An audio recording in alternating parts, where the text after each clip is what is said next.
Japonya'nın en kutsal sporu, binlerce yıllık bir gelenek. Ama bu ringde kazanmak için sadece güçlü olmak yetmiyor. Japonya'da sabah henüz doğmadan bazı kapılar açılır. Şehir sessizdir. Sokaklarda işe giden insanlar vardır. Ama birkaç binanın içinde zaman, yüzyıllardır hiç değişmemiş gibidir. Genç sporcular uyanır. İlk yaptıkları şey antrenman değildir. Önce yaşadıkları yeri temizlerler. Yerleri siler, mutfağı hazırlar, büyüklerinin ihtiyaçlarını karşılarlar. Çünkü burada önce disiplin gelir, sonra güç, en son ise zafer. Dünyanın büyük bölümü sumoyu sadece iki dev adamın birbirini itmeye çalıştığı bir spor olarak görüyor. Fakat gerçek bundan çok daha derin.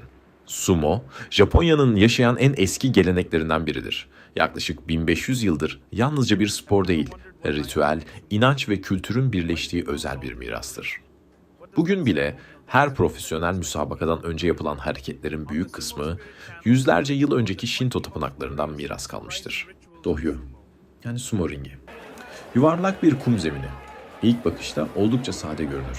Ama Japonlar için burası sıradan bir spor alanı değildir. Kutsal kabul edilir. Güreşçiler ringe çıkmadan önce tuz saçar. Bu, rakibi korkutmak için değil. Alanı kötü ruhlardan arındırdığına inanılan eski bir gelenektir. Her ayak vuruşu, her alkış, her eğiliş, yüzyıllardır değişmeden devam eden bir törenin parçasıdır. Profesyonel bir sumocu olmak ise dışarıdan göründüğü kadar kolay değildir. Çocuk, yaşlı ailelerinden ayrılırlar. Heya, adı verilen antrenman evlerinde yaşamaya başlarlar. Burada sadece spor yapmazlar. Birlikte yaşarlar. Birlikte yemek yerler. Birlikte çalışırlar. Ve her gün aynı kurallara uyarlar.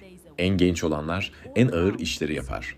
En tepedekiler ise yılların emeğiyle o konuma ulaşmıştır. İnsanların aklına ilk gelen soru hep aynıdır. Neden bu kadar kilolular? Çünkü amaç sadece ağır olmak değildir. Amaç, ağırlığı, hız, denge ve patlayıcı kuvvetle birleştirebilmektir. Profesyonel sumocuların çoğu beklenenden çok daha esnektir. Bazıları neredeyse bir jimnastikçi kadar hareket kabiliyetine sahiptir ve maçların büyük bölümü sadece birkaç saniye sürer. Sumo'da nakavt yoktur. Puanlama da yoktur. Rakibini ringin dışına çıkarmak ya da vücudunun ayak tabanı dışında herhangi bir bölümünü yere değdirmek kazanmaya yeter. Kural basit görünür. Ama bu sadelik sporun ne kadar zor olduğunu gizler. Bu sporun arkasında yalnızca güç değil, sabır, saygı ve yüzyıllardır değişmeyen bir yaşam biçimi vardır. İşte bu yüzden sumo, modern dünyanın içinde yaşamaya devam eden en eski spor geleneklerinden biri olarak kabul edilir. Ve şimdi bu sessiz dünyanın kapılarını aralayacağız. Bugün milyonlarca insan için sumo, iki dev sporcunun birkaç saniye içinde sonuçlanan mücadelesinden ibaret. Ama bu sporun hikayesi bir arenada değil, bir tapınakta başladı. Ve kökeni yazılı tarihten bile daha eskiye uzanıyor. Japonya'da anlatılan en eski efsanelerden biri, ülkenin kaderini belirleyen bir güreş müsabakasından bahseder. Rivayete göre tanrılar, Japon topraklarının kime ait olacağına karar vermek için iki savaşçıyı karşı karşıya getirir. Bu mücadeleyi kazanan taraf, ülkenin yönetimini de kazanacaktır. Bugün, bunun tarihsel olarak doğrulanması mümkün değil. Ancak Japon kültüründe sumo'nun yalnızca fiziksel bir mücadele değil, kutsal bir ritüel olarak görülmesinin temelleri işte bu anlatılara dayanır. İlk yazılı kayıtlar ise bizi yaklaşık 1300 yıl öncesine götürüyor. 720 yılında tamamlanan Nihon Shoki adlı tarih kitabında M.Ö. 23 yılında geçen bir güreş müsabakası anlatılır. İmparator Suini'nin huzurunda gerçekleştiği söylenen bu mücadelede Nomino Sukune adlı savaşçı rakibini yenerek tarihe geçer. Bu yüzden Japonya'da birçok kişi onu sumo'nun ilk büyük ustası olarak kabul eder. Elbette modern tarihçiler bu anlatının efsanevi yönleri olduğunu da vurgular. Fakat Japonlar için önemli olan yalnızca olayın doğruluğu değildir. Önemli olan bu sporun taşıdığı anlamdır. Yüzyıllar boyunca sumo. Bugünkü halinden oldukça farklıydı. Keskin kurallar yoktu. Belirlenmiş bir ring bulunmuyordu.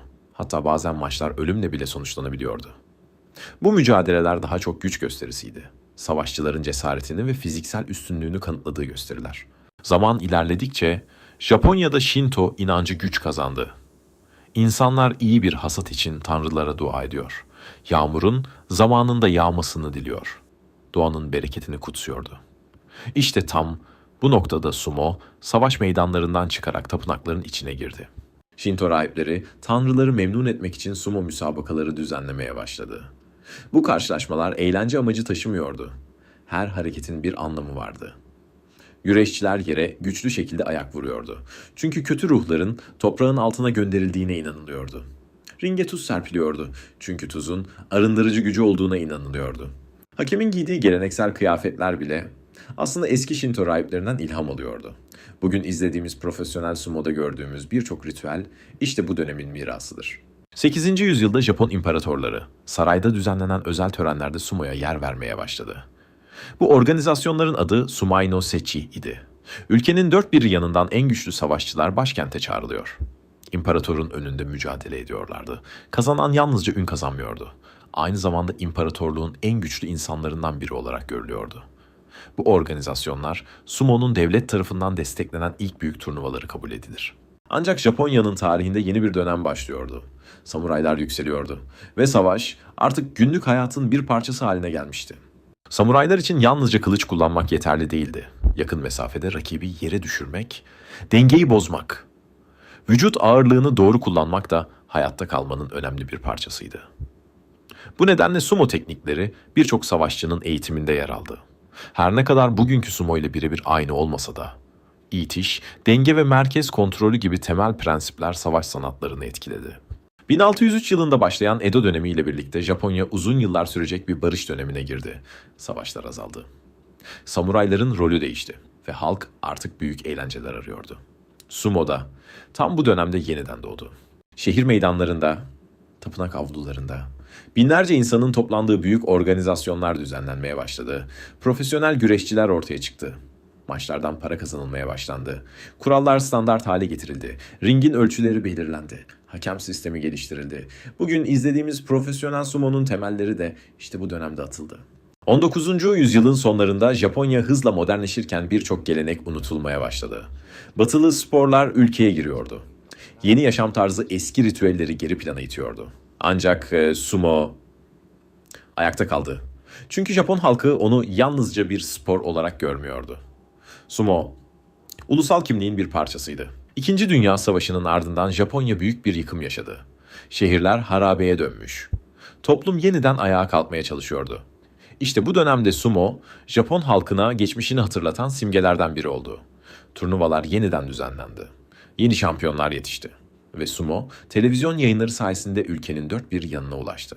Bugün profesyonel sumo, hala Japonya Sumo Birliği tarafından yönetiliyor. Yılda 6 büyük turnuva düzenleniyor. Her maçtan önce yüzlerce yıllık ritüeller eksiksiz uygulanıyor. Modern kameralar, dev ekranlar, milyonlarca izleyici. Hepsi değişti.